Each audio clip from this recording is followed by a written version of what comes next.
Hello, buddy. You're on the Somar channel. Enjoy watching. Poor people who have dated rich people, what have you found out for yourself in these relationships? I started dating a girl in high school, and we were a couple until our sophomore year of college. I was not so much struck by her disregard for prices as by her lack of understanding of the reason why I couldn't pick her up, invite her to a delicious dinner at a restaurant, or buy her Louis Vuitton sneakers for $400, which she wanted for Christmas because she was ready to buy me Jordans for $250. I refused, by the way. She was very nice, but she had no idea how people from ordinary families lived. I didn't understand why I didn't have money at 16, but at 17 I had a job. When I got my first job for the minimum wage, I spent almost the entire PO on it for several years. Well, she also invited me to restaurants and gave me nice gifts, but she didn't work. Her father gave her an allowance of $300 a week, but she asked him for more money on top of wish list. That's why she didn't have any money of her own. By the time we turned 18, she had about $9,000 in her bank account. On mine, it was almost always around $200, lol. She's a really cool girl, just amazing.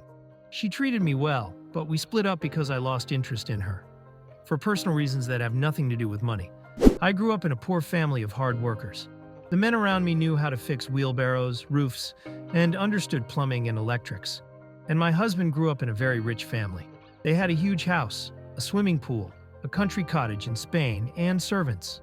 To be honest, the contrast was striking. The first thing he did after we moved in together was pour liquid dishwashing detergent into the dishwasher. Besides, he didn't even know that the vacuum cleaner also needed to be cleaned.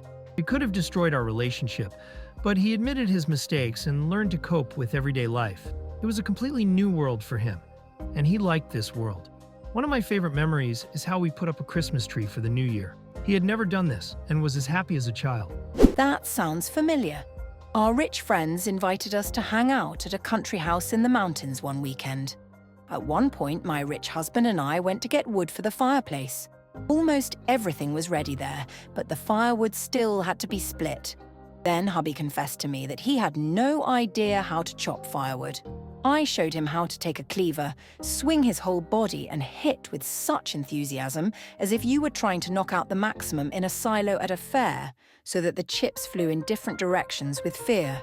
His big smile when he did it was priceless. Always prepare a plan B. People who have money know that it is a tool for controlling people and will be happy to use it. If you realize that you are in such a relationship and you have no way to survive financially without a partner, this is very bad. You are trapped. When we went on vacation, they threatened that they would leave me there, and I would not be able to leave. I had to obey. Dinner at his expense, during which we quarreled? I'll have to agree with him. Otherwise, he'll only pay for his portion. Everything was under his control. Now I let people take care of me, but I always have the option to pay for the flight back. You don't have to pay for me and try to control me like that. And I know perfectly well that marriage and having children can only make things worse. You become the property of a rich man, fulfilling all his whims when you trust him with your provision. Her family was a separate community with its own rules. Family ties are the most important thing. Family is something special for them. Clubs, parties, vacations, houses, cars, business. Everything is connected with family. Patriarchy, traditions, school, business partners, neighbors, and the club. There's nothing wrong with that. It's just different. I was raised to become independent as soon as possible, and I wanted to get away from my parents myself. And they're holding onto each other like they're glued. Everyone has their own role, they're safe, and they belong together. I've never belonged to anyone. I was raised by people who had children because that was the way it was supposed to be, and then when I turned 18, I got the hell out of their house. And that was it. My best friend got married and became part of such a family. It seems strange to me that they have everything in common. Common cars, houses, planes, boats, etc. All this is called family. It's also amazing how well they get along. They are all best friends to each other.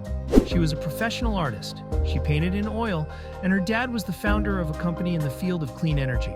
As a result, their family was very wealthy.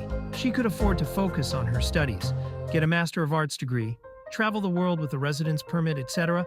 She was just wonderful and showed me how good parenting, support, and resources help you be who you were born to be. Although she couldn't understand the socioeconomic difficulties of the people she met at all. I've noticed that a disproportionately large number of successful artists come from very wealthy families. You need to have a lot of money to afford, not to earn it for years. My ex was just a goat from a wealthy family, which he stupidly used and drained of all resources. This led to a strange combination of circumstances.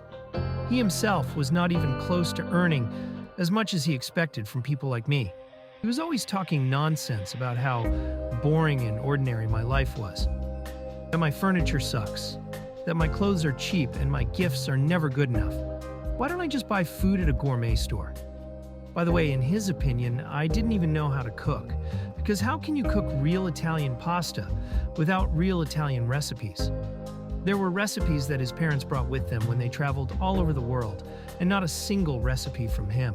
His culinary habits seemed even more ridiculous due to the fact that this dude couldn't cook even ultra-simple dishes himself. His brother was a chef, and when this klutz needed instructions, always, this one called him. I soon left him because his attitude towards me was simply unbearable. A relationship with a rich person can be quite okay, but the main thing is that he is not a jerk. I can't say that I was poor, but rather from the middle class. But the two rich ladies I dated were pretty spoiled. They expected everything to be the way they wanted it to be. And the most interesting thing is that they were both sure that it was their money that would open all the doors and solve all the problems for them, and not their courtesy and charm. My ex-best friend was the same. It was immediately obvious that for her, every little thing was a tragedy. People who are carefully protected from all troubles and misfortunes have never faced real pain and great losses, which is why they behave like this. They are always upset because of all sorts of trifles.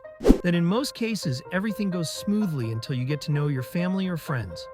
You'll be sitting like an idiot, not understanding what the discussion is about, and as soon as you think you're familiar with the topic, it'll all come down to discussing $10,000 baby strollers, wines, childhood memories of skiing in Switzerland, or a trip to the sea in your first Porsche. Their girlfriend's chatter is also not like typical girly gatherings with topics like cosmetics and clothes.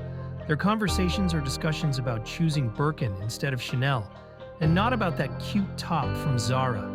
Buying a gift is also a problem because you will never be able to give something equal or at least approximately equal to what they want to buy you. You will never be able to do something 50-50 because the option that your partner chooses is 5 of your salaries. Many people manage to date rich people. I tried twice, and each time I felt out of place. My wife's parents were very wealthy people. She went to a fancy private school, etc. I've learned a lot about how much there is in those cool schools compared to the public ones. The most exciting situation was when, for my final project on design and technology, I made a watch that was essentially made of shit and sticks, a pair of fiberboard plates and a clockwork for a couple of pounds. And my wife made a shitty hovercraft, like the one on which you can drive around the field. The biggest impact on her right now is that she's having some trouble budgeting and saving money. Because while she was growing up, it wasn't anything special. If she wanted something, she could just get it. That's the end of it. You can watch our other videos. Thanks for watching and don't forget to subscribe. Bye-bye.